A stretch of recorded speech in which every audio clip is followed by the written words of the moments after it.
It's the Part-Time Economist, and the last lecture that we're talking about out of the leadership experience is creating vision and strategic direction.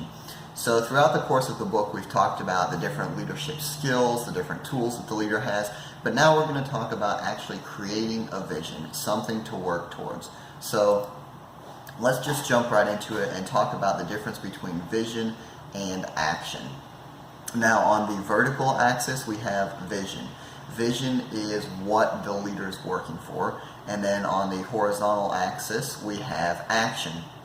And there's different trade-offs between vision and action. We can see that someone who has low vision and low action is going to be very uninvolved in the organization. They don't really have anything to work for, and they're not really interested in doing anything. Now, someone with high vision but low action is going to be a dreamer. This is someone that's always going to be proposing plans, always going to be having new ideas, but those aren't going to come to fruition because they're not putting in the action. Now, the doer is someone that's going to have a high drive for action. They're going to jump right to any task that's put in front of them, but they're not going to affect real change because they don't have that vision. The real nexus comes when we combine vision and action. By having goals and being willing to work for them, we can become a more effective leader. Now, the most important graphic out of this chapter is the domain of strategic leadership. And in this, we see that there are 4 levels. The highest level is the vision.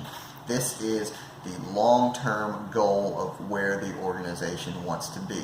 Some kind of major change that it wants to bring about.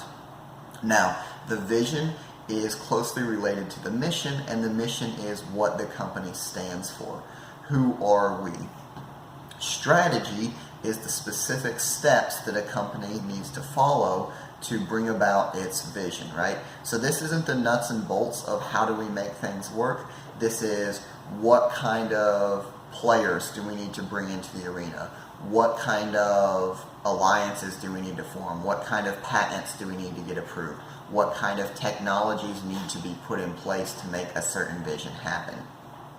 And then execution is actually the day-to-day, what do I need to do to make this strategy work? So it goes from top down.